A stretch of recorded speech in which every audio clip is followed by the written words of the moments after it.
Greetings again, church. This is Kevin Duclairon. Today is Friday, the 14th of May 2021, and I guess some people were confused at my last video, the one that I said entitled Hating and Loving God.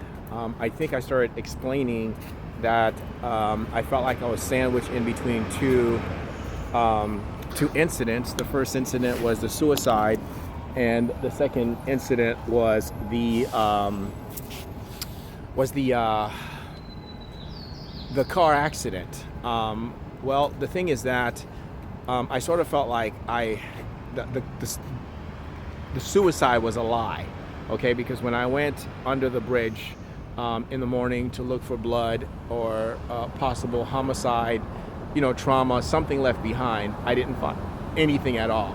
And so I question whether or not what was communicated to Melinda was true in regards to a suicide having been committed. And as far as the truck being, being in the truck having been in an accident, I question whether or not it was a real accident or whether it was just another setup. Okay, and because of that, I preached what I did. Here, I want to show you. This was in my car, but this truck here, this entire thing was sort of like scooted in. It was that hard of a hit, and it was a red vehicle. It was a red wagon truck type of thing. The other thing I wanted to clarify is, why is it that people wanting to what is it going to accomplish to have me removed, to have me killed? I don't understand why people are so, why the African community is so willing to take my life. I'm not exactly sure what the devil has promised them, or the state has promised them, or the government has promised them, or Haiti perhaps has promised them. I'm not exactly sure where this anger, this wrath, what I was told was that because I didn't want to have intercourse with them, automatically that puts me at a defense. And I'm thinking, there are so many people in the world that they could have that kind of intimacy with. Why not just go with somebody who is willing rather than somebody who is more or less standoffish? I'm right in the middle of a situation right now with Gabriel and Guy Franklin and John MacArthur and his church. The last thing on my mind is intimacy with anybody.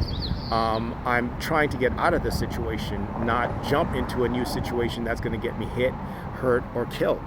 And so I don't understand why they have this desire to go in that direction, especially when they're not in the same context as I am as the church. And so it doesn't make any sense. Church and state usually go in opposite directions, and these people as a community are not church-minded, biblical-minded, and they're not interested in the things of God. So why is it that, and I'm thinking, is it possibly the money that's in the bank that's enticing? And I'm hoping that that's not what it is. And if it is, then my prayer for them is that God will provide for them.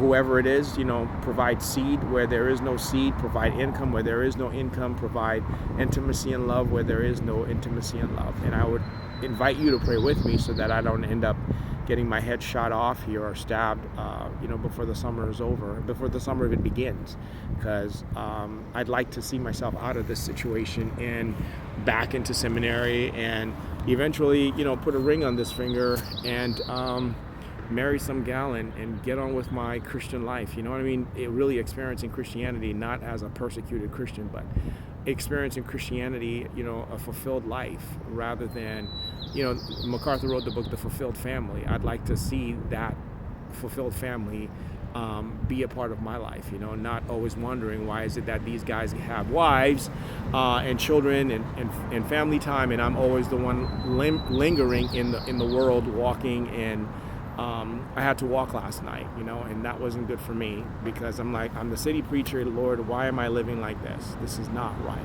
Anyway, keep me in your prayers. I'll keep you in mind, and may God bless the remainder of this weekend. I'll talk to you later.